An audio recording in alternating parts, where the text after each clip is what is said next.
கர்த்தருடைய சத்தம் அனுதின வேத தியானத்துக்கு உங்களை அன்புடன் வரவேற்கின்றேன். இன்று நாளிலே இயேசுவின் விண்ணப்பத்திற்காக ஜெபியுங்கள் என்ற தலைப்பில் இதனுடைய வார்த்தையை தியானிக்க இருக்கின்றோம். மத்தேயு எழுதின சுவிசேஷம் 9வது அதிகாரம் 37வது 38வது வசனங்களை வாசிக்கின்றேன். தம்முடைய சீசர்களை நோக்கி, அறுப்பு மிகுதி, வேலையாட்களோ கொஞ்சம். ஆதலால் அறுப்புக்கு எஜமான் தமது அறுப்புக்கு வேலையாட்களை அனுப்பும்படி அவரை வேண்டிக் கொள்ளுங்கள் என்றார். இயேசு கிறிஸ்து பூமியில் இருக்கும் போது ஒரு முக்கிய விண்ணப்பத்திற்காக ஜெபிக்கும்படிக்கு தமது சீசர்களுக்கு கட்டளையிட்டார். அறுப்பு மிகுதி, வேலையாட்களோ கொஞ்சம். அந்த அறுப்புக்கு வேலையாட்களை அனுப்பும்படி அறுப்புக்கு எஜமானை வேண்டிக் கொள்ளுங்கள் என்றார். இது எவ்வளவு முக்கியமான விண்ணப்பம் என்பதை சிந்தித்ததுண்டா? இயேசுவின் பார்வையில் மக்கள் மேய்ப்பனில்லாத ஆடுகளைப் போல இருப்பதை அவர் கண்டார். அவர்கள் இயேசுவை அறியாதவர்களாக மறித்து விட்டார். அவர்களுக்கு நேரிடப் போகிற நித்திய தண்டனையை குறித்து அவர் அறிந்திருந்தபடியினால் அவர்களின் இரட்சிப்புக்காக அவர் அக்கறைப்பட்டார். பாவிகளை ரட்சிக்கவே இயேசு இந்த உலகத்திற்கு வந்தார். அவர் நமக்காக மரித்து உயிர்த்து பரத்துக்கும் எடுத்துக் கொள்ளப்பட்டு விட்டார். ஆனால் அவருடைய விண்ணப்பமாகிய அறுப்பின் வேலையாட்களுக்கான தேவை நிறைவடையவில்லை.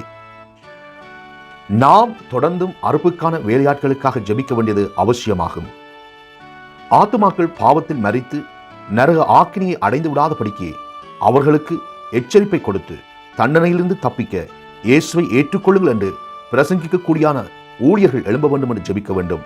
இன்றைய நாட்களில் விசுவாசிகளின் எண்ணிக்கையை பார்க்கிலும் சபைகளின் எண்ணிக்கை அதிகரித்துக் கொண்டே இருக்கிறதே அல்லாமல் ஆத்துமை அறுவடை செய்வதற்கான உண்மை உள்ள வேலையாட்களை காணோமே.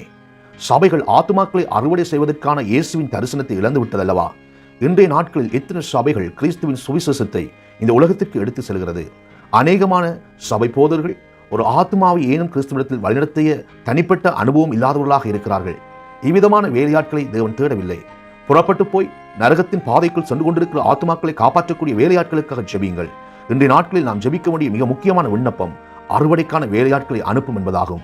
இயேசு நம்மிடத்தில் கேட்டுக்கொண்டபடி அறுவடையின் வேலையாட்கள் அதிகமாக அனுப்பப்படும்படிக்கு அவரிடத்தில் இன்று நாம் ஜெபிப்போமாக.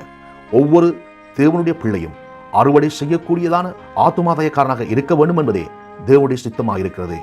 ஆனால் நீங்களும் நானும் எத்தனை பாவிகளிடத்திலே கிறிஸ்துவின் ரட்சிக்கும் செய்தியை நாங்கள் அறிவித்திருக்கிறோம் என்பதை நாங்கள் சோதித்து பார்த்து இன்றைய நாளிலே ஒரு ஆத்மாவுக்கேனும் கிறிஸ்துவின் ரட்சிக்கும் செய்தி அறிவிப்பது கூடாக கிறிஸ்துவின் கட்டளையை நிறைவேற்றுவோமாக. ஜெபம் பண்ணுவோம். எங்களை நேசிக்கின்றதான பரலோக தந்தையே, இந்த நாளுக்காக உமக்கு நன்றி செலுத்துகிறோம்.